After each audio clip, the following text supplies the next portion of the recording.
Oh, Darren, Hello, are you ready for this? I'm ready. I've been ready for a little while. I'm ready. Okay.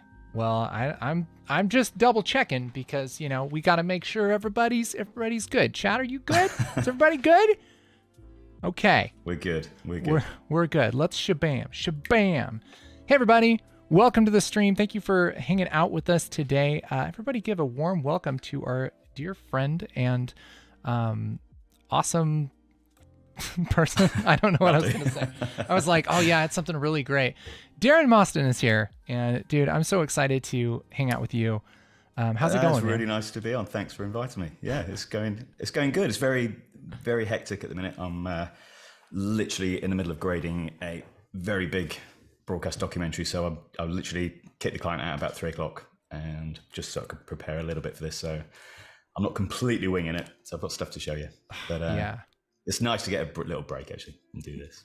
that's awesome. Yeah, well, we really appreciate it, man. Always grateful to hear some color grading wisdom from you. And I know a lot of people that watch my channel, watch your channel, and are excited about color and the way that you describe things and teach things, and just your general attitude, man. It's fun to hang out with you, fun to see your content. So Thanks. Yeah. I try my hardest. I'm sort of squeezing it in between jobs all the time, and I've just seen someone saying I'm still holding my pen. That I've never put that down, you know. dude, I tried it. I gave it such a good shot.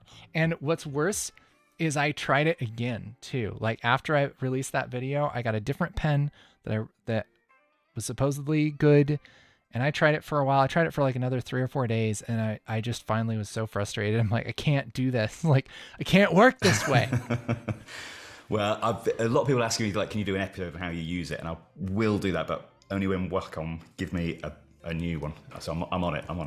Because this is about 20 years old. I Oh think. man, It's probably about 15 years old. It's so beaten up, and it's not even current one. But there are good techniques to using it. So I will share that one day. well, you and Colin are gonna have to convert me here at ResolveCon because I still don't get it.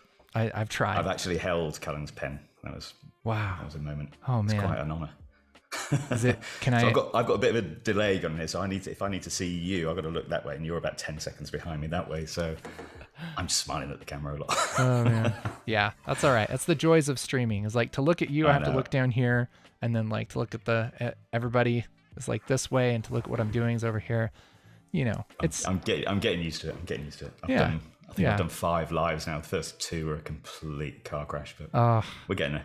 Yeah, it's hard, man. Like live streaming is difficult. That's why anybody who wants to do it, I'm just like, just remember the first like few times you do it, it's going to be terrible, but it's okay because that's how that's how everything is, right? The first time you do something, it's not great. Yeah, actually, I remember my first few. There were some really nice, kind comments because the comments were just going like, it was crazy, and no way I could keep up. And everyone was really just going, give the guy a break. It's his first one. It's actually, people are actually very kind, you know? Yeah. And then you watch it back, you're like, oh my God. Yes, exactly. We're getting there. So, Jim, I'm just seeing a few people in the house. Jim Robinson's in, Frank Blackpool, the usual, Pip, EC Sonka, yep. So good. Before we get started, I want to remind everybody, if you don't know, did you guys know that in about a week and a half from now, we're going to be doing ResolveCon 2022, and it will be live streamed here on this channel, but we are going to be broadcasting with a live studio audience from Eugene, Oregon, in the United States. And we're really excited to do that. We're going to have lots of amazing people here, including the great Darren Mostyn. Very excited. Patrick is going to be there. Can't wait.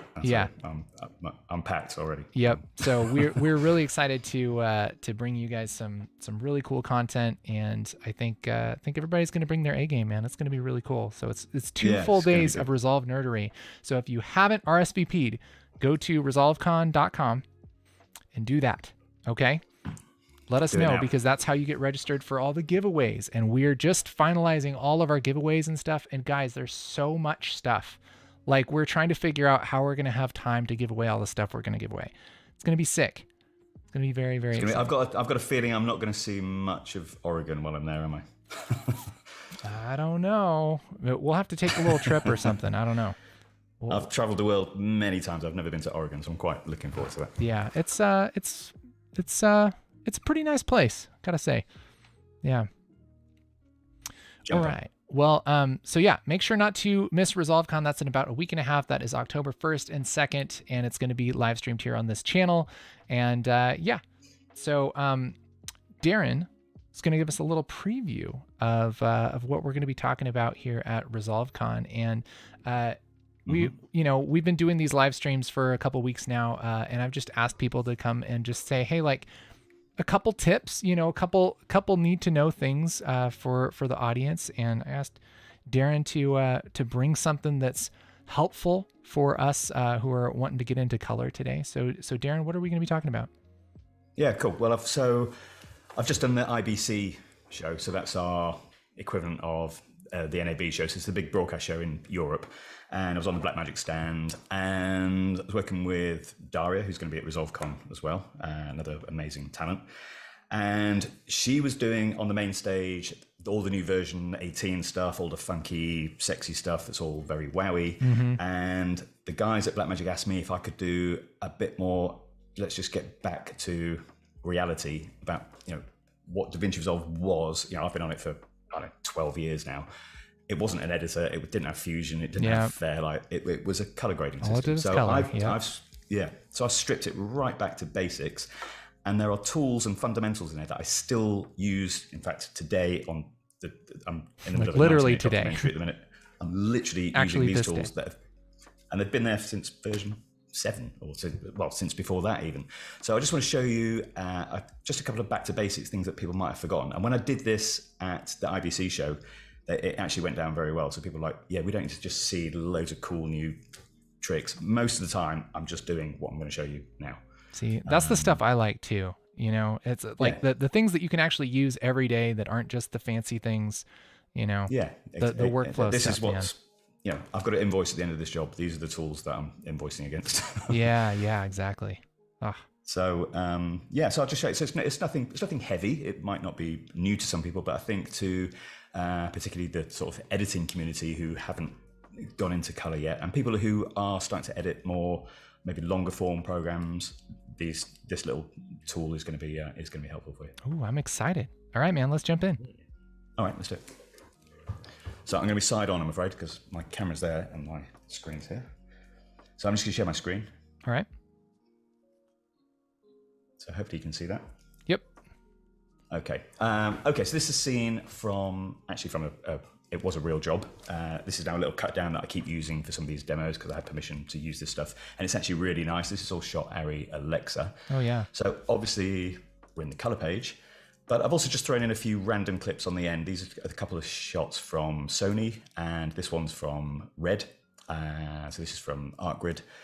And because I just want to show you some very basic color management in a moment. I don't want people to be sort of scared off by when you mention the word color management. People are like, no. I'm going to show you how absolutely simple it can be if you don't want to go deep diving into it. Great. So what we're trying to build up, the documentary I've been working on, I mean, I've probably graded, in the last 2 days, I've probably graded, 400 or 500 shots, which is actually not a massive amount. I mean, I can potentially do 300 to 600 shots a day. And to do that, you can't just go shot by shot by shot and start adding nodes and adding another serial. You've got to have a bit of method to it. So what I do is work with a fixed node tree. So what I'm going to do is scale you to start with and show you this is the actual node tree that I'm working with today. So this is on a big Prime Channel 4 documentary. And the one I'm using is this. We're shooting it's all been shot in S-Log. So I've pre-made all these down here. So I'm just going to apply it to this. Now it's not going to, in fact, I've got the same one here in Arri, but I'm just going to show you the actual one I'm using. So I'm just going to I'm basically middle mouse clicking or a middle pen clicking, and you get this thing, okay, which it's actually a pretty basic one. So for documentary work, I don't have time to deal with 25 nodes like I can on a music promo, for example. Sure. I've got to stay pretty focused. I've literally got, you've got about a minute a shot, maybe, maybe 10 minutes to set up the scene, but you don't have much more than that. So to give you an idea, it's a 90-minute doc. I've got about 2.5 days to grade that. So I work in a fixed node structure like this. So what I'm going to do is I'm going to delete that now, and I'm going to show you how to build your own very basic one. And that will then, that'll pretty much explain what all this stuff is. This is just a bigger one. And the fact that I've got here 18 nodes, just to give you an idea, I've had a quick look before we came live, and I'm averaging about 6 to 8 nodes a shot on the documentary. So I'm not using them all, and that will become apparent why. So I'm just going to get rid of that. Sorry, I should do that in the software really. So it's up here, nodes and reset. Sorry, reset here, all grades and nodes. And so I've got one node. Now, the first thing I'm going to do is I'm going to switch on color management. All right. Now I work with what's called color space transform, CSTs, and that's documented quite well throughout my channel. But to keep this nice and simple, I'm going to show you that we can just do a very basic node tree using Resolve's color management. So down here, I'm on version 18, by the way. I'm on version 18.1. I'm hearing quite a few scary stories about 0.2 and 0.3, which is making me a bit nervous because I did shoot up to 18 very quickly, and I'm right in the middle of a broadcast critical documentary, but it's all going good so far. Except one small thing I found, but I won't go into that now. So I'm going to get to my color management, and at the minute I'm not using color management. Okay, so I'm in just Davinci YRGB, and it's currently set to Rec 709 Scene Gamma 2.4. So I'm going to switch that. Now normally I would work here Davinci wide gamut. I've done an episode on that very recently, so you can check that out if you want to see how that works. But don't worry about that for now. This is just keeping color management nice and simple. So I'm going to switch from Davinci YRGB, which is non-color managed, into color managed. I'm going to take all the defaults and I'm going to press save. And I can literally work like that on the documentary that I'm working on now. So what's happened? Well, pretty much nothing. Okay. The reason for that is that exactly nothing's happened. The reason is these clips here are actually ProRes files. So whilst they've been shot on Arri, they're not raw. So Davinci Resolve doesn't know what they are. All right, it says it's a ProRes file. I have no idea I don't know if it's shot on Sony, Canon, drone, it could be anything. So the color management is not being smart enough here. Okay, the same is true of the Sony stuff. This is all MXF, so it doesn't know what it is. But the red file on the end has gone into a nice looking color space. So that was flat and log a moment ago. We've switched into the color management, and we've now got a nice clear Rec 709 image. So we've basically taken what the camera's seeing and putting that into Rec 709. The reason that's happened is because this is a raw file. So any raw files, DaVinci Resolve knows what color space to put it into. Okay, it knows what to do with it to get it into, in my case, Rec 709. And the reason it's going to Rec 709 is because I've told it to be standard dynamic range here. All right, so how do we deal with all these clips? And bear in mind, I'm trying to talk about the idea of this little demo that I'm doing here is how do you get through 600 shots a day? How do you work on a 90-minute program? You know, I can't go through the documentary I'm on, it could be 1,200 shots. Sure. I can't go through every shot telling Resolve what it is. So what we do is we go onto the media page. Is this all making sense so far? Yep. And I can see quite clearly here, the top one here is an R3D file. So I could sort these by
or pleasing image to start with. Oh so my goodness. That's my color page. All right, so all the ARRI stuff. Hey, sorry, man. So this could be 2,000 clips. I can hear you. Okay. We had your audio go out for a couple minutes here. So can you just really quick go back over just that side of things? Yeah, can you hear me now? Yeah, can everybody hear it? Okay, sorry about that, guys. Okay, not sure why that is. I hope that sorry. good. I think it was on my end, I think. Okay, let me get to the media page then. So what I did was I'm trying to identify the different groups of clips, and the easy way to do that is by the file name itself. So these clips have obviously come from the same file name, and they've basically been cut on the timeline. So I know that these have all come from the same camera.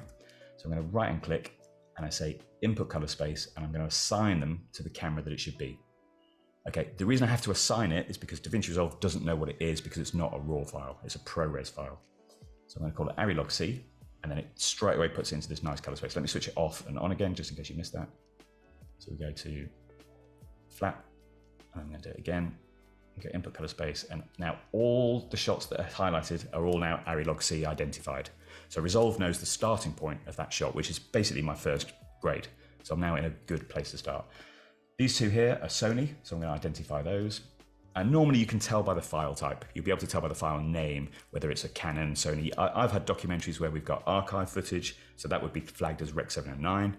We've got drone. The one I'm working on today is Sony S-Log3 predominantly, but there's a bit of drone stuff in there as well. So I'll just identify it here. So I'm going to go down here, and this was Sony S-Log3. So now when you go back to the color page, everything's in its right color space. So this is in Sony color space. This is the red color space. It's all in Rec 709 color space, but its input, what the camera saw and the camera, how the camera interprets the footage has been correctly managed here. If I didn't do that, I would literally have to take this clip. Let's take this one, for example. Let me just change this one clip to come off. I would literally be grading this by myself, like this sort of thing. And there's no way I'm going to get that starting point to be anywhere near as good as the color space transform or the color management tool in Davinci Resolve, because it knows where Ari is placing the blacks, the whites, the highlights, the skin tones, and it's automatically doing that for me. All right, so that's the reason we work in color managed. Right, so that's the end of color management, you'll be pleased to know. So what we're going to do now, I'm going to show you now how I grade a shot effectively. And what we're going to do is build up a small node tree. I'm going to build up a 7 node tree. So you can build up your own. I'm going to show you the technique how to do it. Just grab me a glass of water, excuse me. Right, so we're now in the right color space. It doesn't look flat and log anymore. So my first node would always be exposure.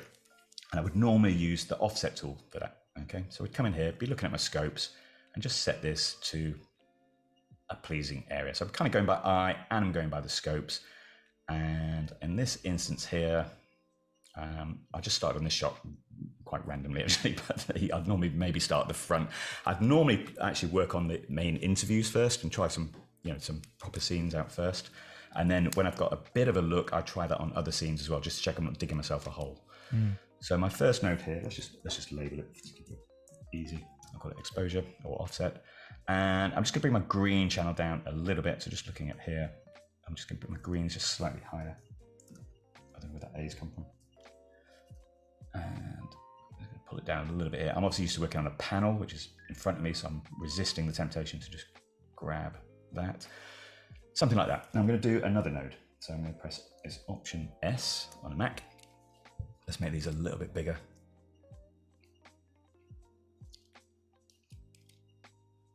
Okay, right. And the second node would be something like, there's no rule on this, so I'm just sort of showing you how I do it, but I'm basically building up a nice, clean starting point.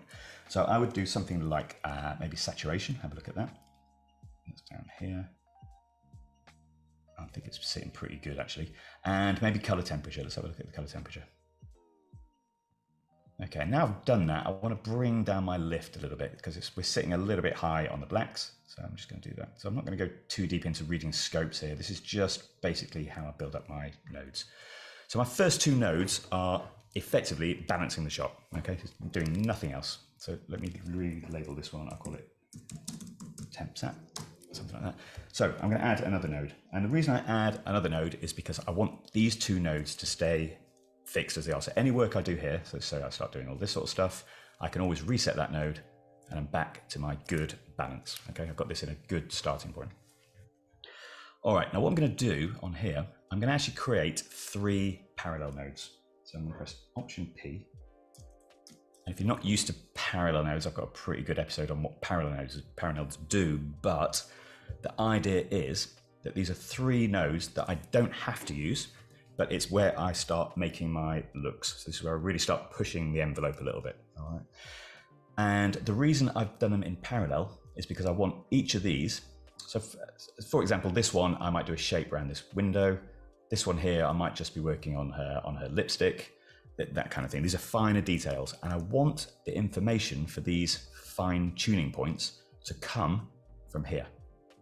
So by making parallels, I'm feeding each. So you've got node 1, node 2. This is my sort of good solid starting point, and they're feeding these 3 nodes. So you're picking those parallels because you want that starting point, not necessarily that correct, because you don't want the first one to influence the second one, right?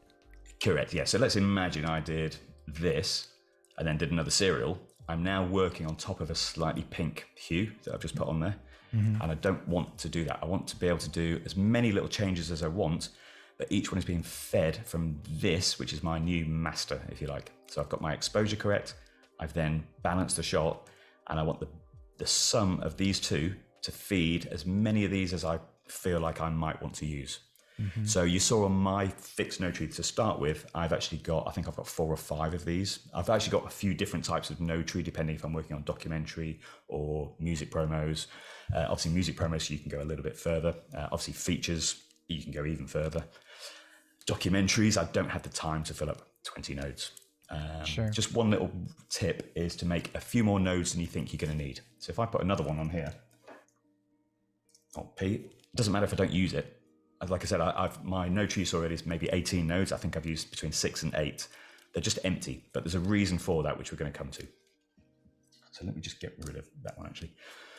So let's do it. So on this one here, I'm going to just take a little window shape, and I'm just going to click on my window tool here, and I'm just going to zoom out of here a little bit. I'm actually using my tablet for that. Sorry, so you could do that up here.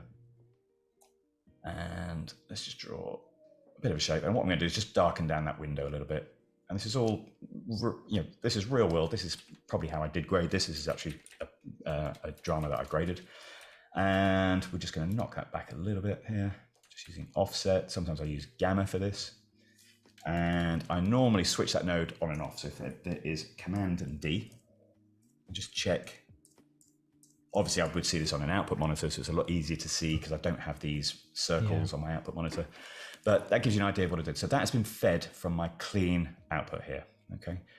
Next one down here, I'm just going to treat her, that lipstick's a bit vibrant on here. Okay. So what I'm going to do is take here, I'm going to grab a curve.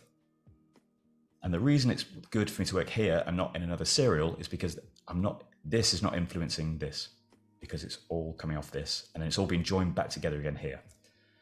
Do you find that you generally, when you have those parallel nodes, you're generally using windows and selecting different parts of the shot, or do they overlay quite a bit?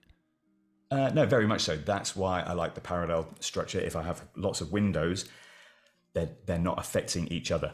It's a kind of, you can get quite a nice sort of dodge and burn effect. It becomes really important. It's actually the order of parallels. Some people think it doesn't actually matter. It can actually make a difference when you're doing. If you've got windows and they start overlapping each other. In fact, I've done one of the shots I did today. It was a shot in a big museum, and the light coming in the top needed to be it was just a bit cool. So we wanted to just warm it up a bit. And as the camera tracked round, there was a huge post in the way. So I had to do two masks, two window shapes, to one to counterbalance the other. So again, the parallel structure is really important for that. I was tempted to use the new Magic Mask, actually, but I still go default to my old school ways, I've been doing it far too long now. So that would be a good example. And this node here, I'm going to leave it. I don't want to do anything else. I'm quite happy there. So I'm just going to leave it and just prove to you that you don't have to use them just because they're there. So if I select my parallel node, I'm going to press Option S, make a new serial.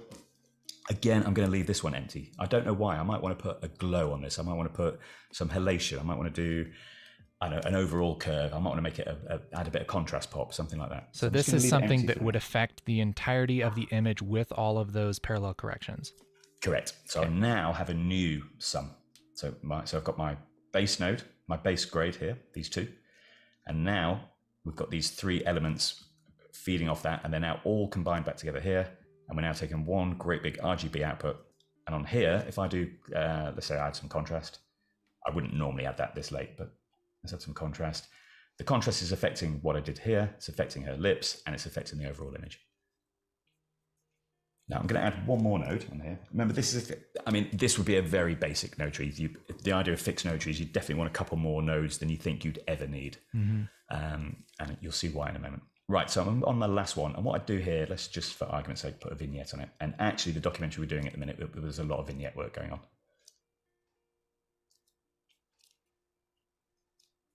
So to make a vignette, I've just made a circle shape, stretched it out. I'm going to invert it, clicking here. This is really weird doing it in the software. And I'm just going to bring my offset down. Sometimes I use gamma. Let's just bring that down, something like that. I'm going to make it a little bit obvious. So it's, let me just press Alt and D. Is my audio behaving? Yeah, you're good. Yeah, good. Okay. Right. So let's argue that's that shot done, and we're all quite happy.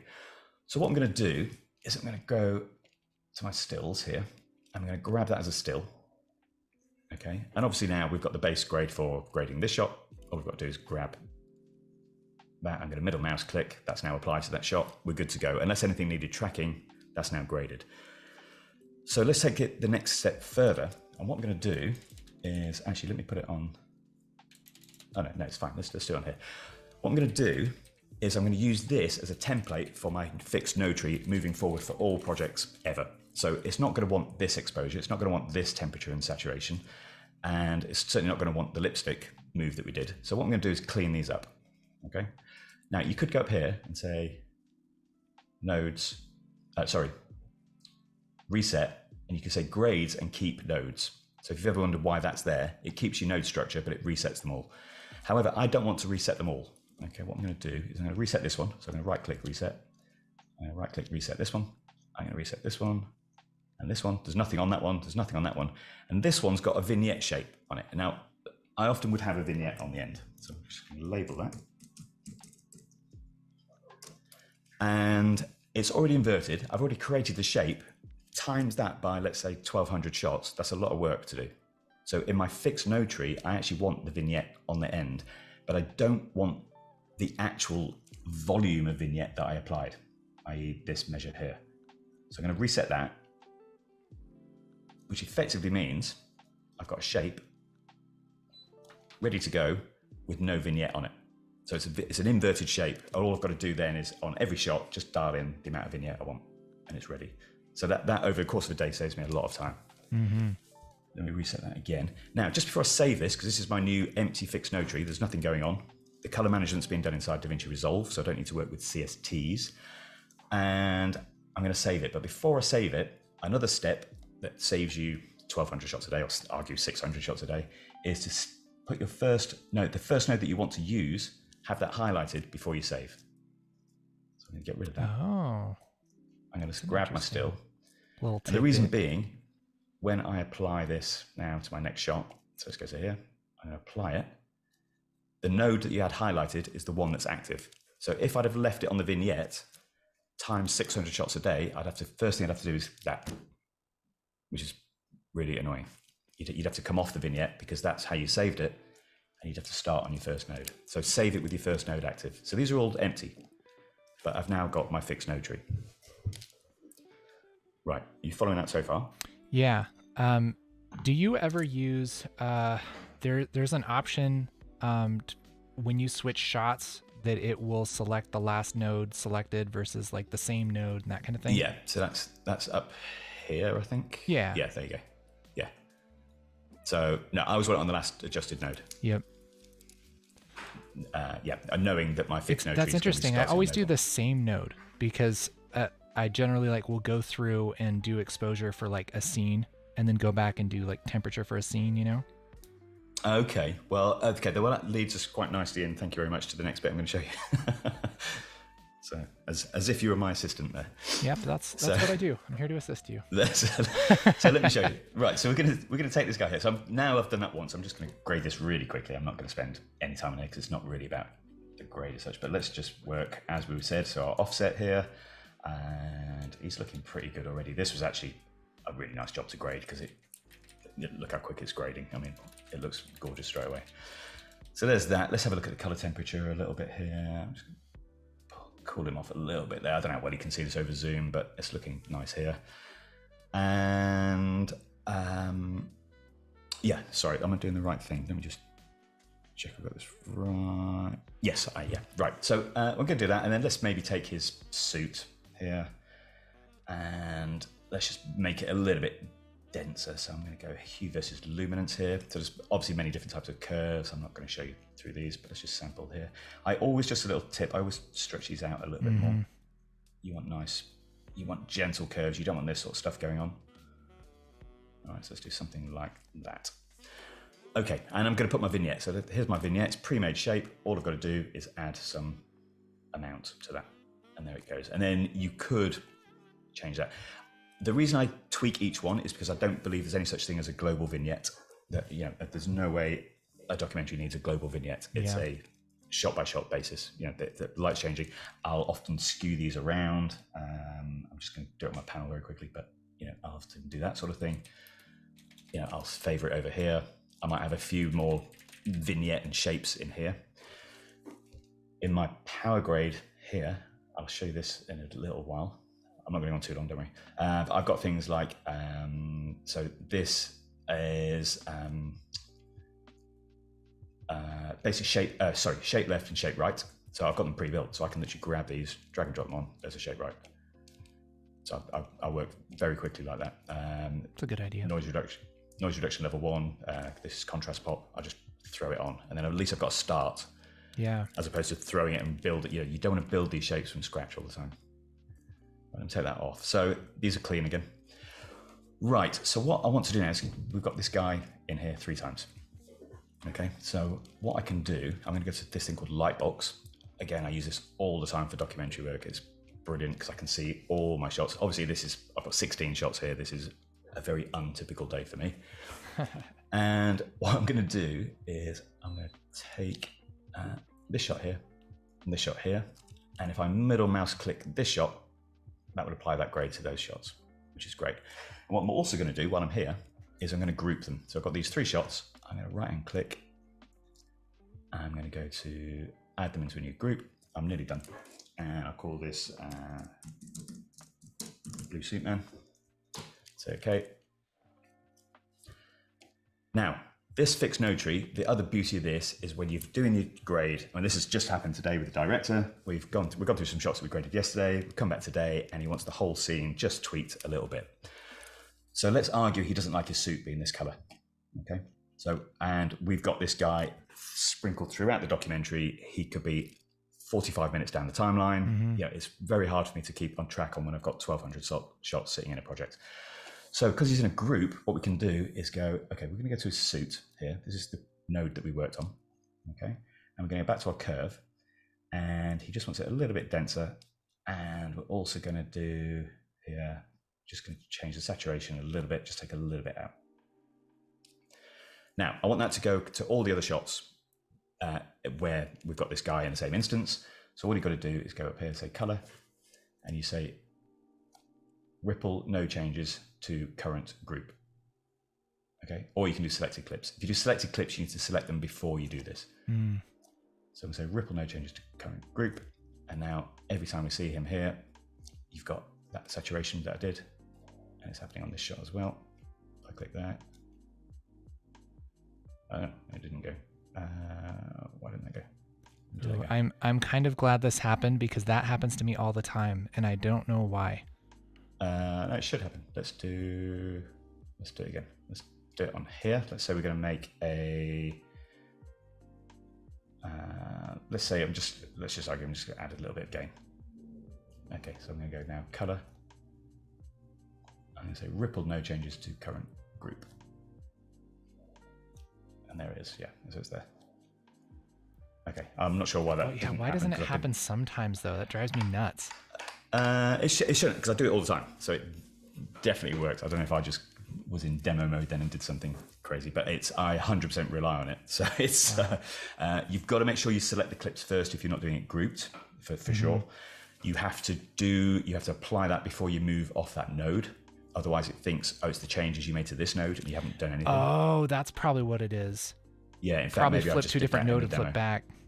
Yeah, I'll have a look on the replay, see what I did. But 100% it works. So you must make the change before you come off that node. Otherwise, you're saying the changes to this node and you haven't done anything. So if you select that node again, though, it's still not going to ripple him?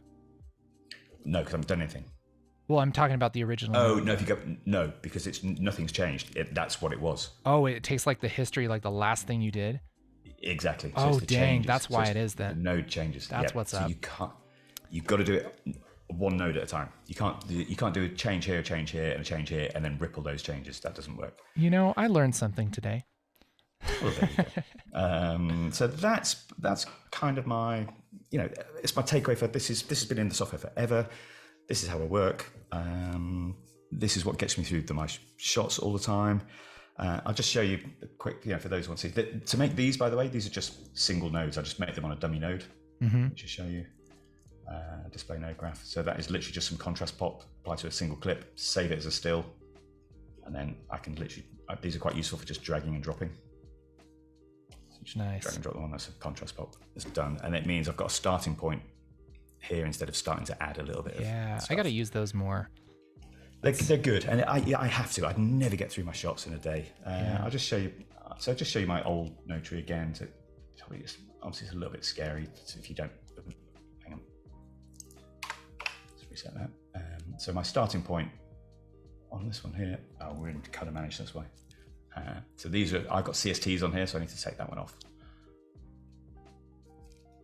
So it's basically, there's my three nodes that we had before. So my first two would be exactly what we said. I've got one for noise reduction as well. There's my blank parallels. I've got a bit coming out here. This is film emulation. And then I've got another string of parallels. I've got Dehancer on here, which is a plugin that I use a lot. But I've got it switched off. So it's on, but off, if you know what I mean. So it's on and I switch it off here. So it means I don't have to apply the effect and then set, there's about 12 things that you have to check. Yeah. I've got them all dechecked. It's blank and ready to go. And there's my blank vignette with no density on it. So there you go. Dude, this is a really great demo, man. Thank you. You're welcome. I'm gonna switch back to cameras here. There we go. Let's do it. Yeah, man. I hope that was kind of useful. It's just real world stuff, you know. There's no exactly. Mask. There's nothing sexy in there. It's all just that's the kind of stuff that's like, yeah, it's actually useful when you're trying to get through a bunch of shots. So good. Yeah. So and good. I've literally been doing that today. That's how I earn a living. Yeah. So I had a question for you, just to start out with, and then we have a couple questions I've got from chat. Yeah, great. One is like, I know sometimes people get really crazy about how they split up their nodes, right? And so like your first two nodes that you used for balance, like I noticed on the second node, there's temperature and tint and everything, but you're also messing with the lift and everything. Do you get crazy with that or not really?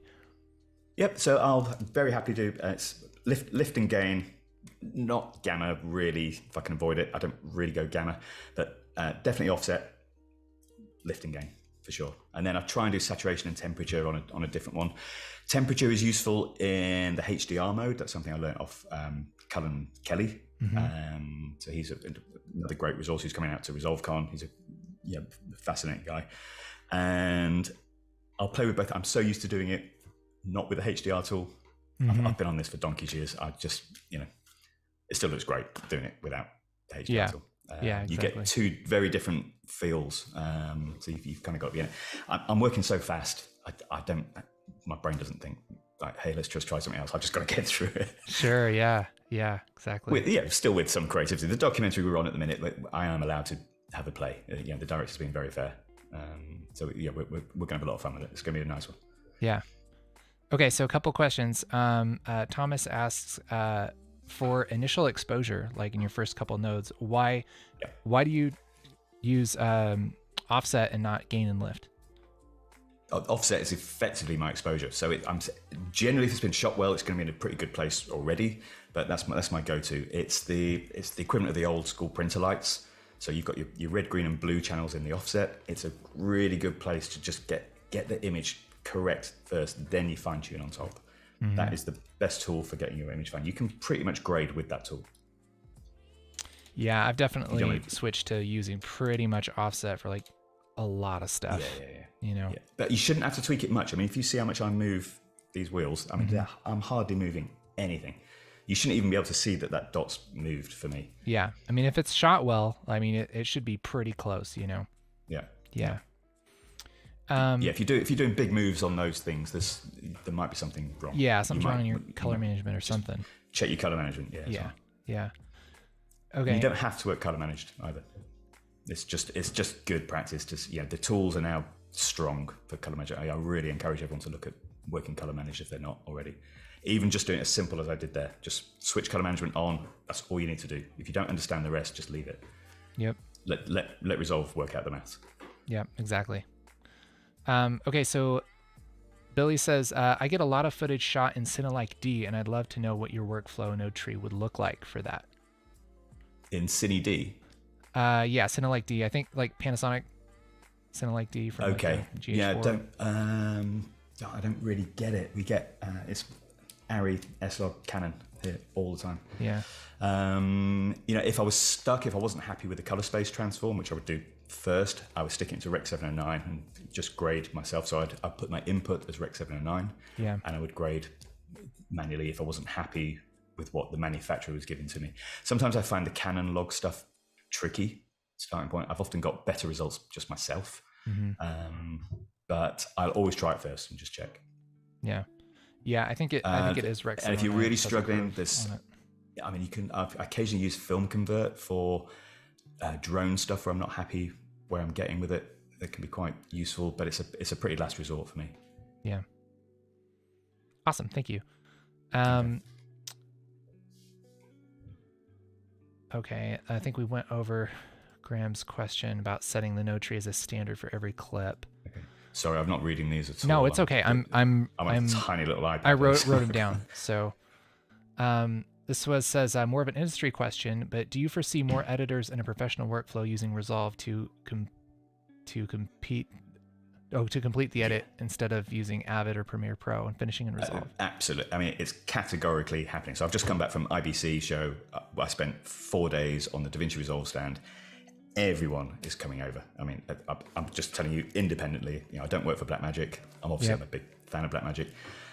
We have everything here. So we have Premiere here, Avid. I have to, because people come with their programs. We have to conform them. So I have to be able to go back into Avid or back into Premiere. So I'm very knowledgeable on all 3 of those products and Final Cut.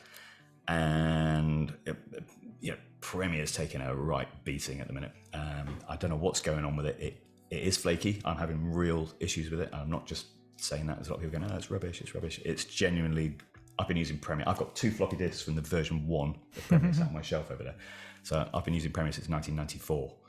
I promise you, it's never been more unstable. This new color management thing they're doing is driving everyone crazy. It's giving us issues here because I'm grading in Resolve. It's going back into Premiere for whoever's doing the online, which I'm not in control of. So there's a lot of issues going. The more people get over to Resolve, the simpler this whole workflow is going to be, and it works. It's an absolute no-brainer.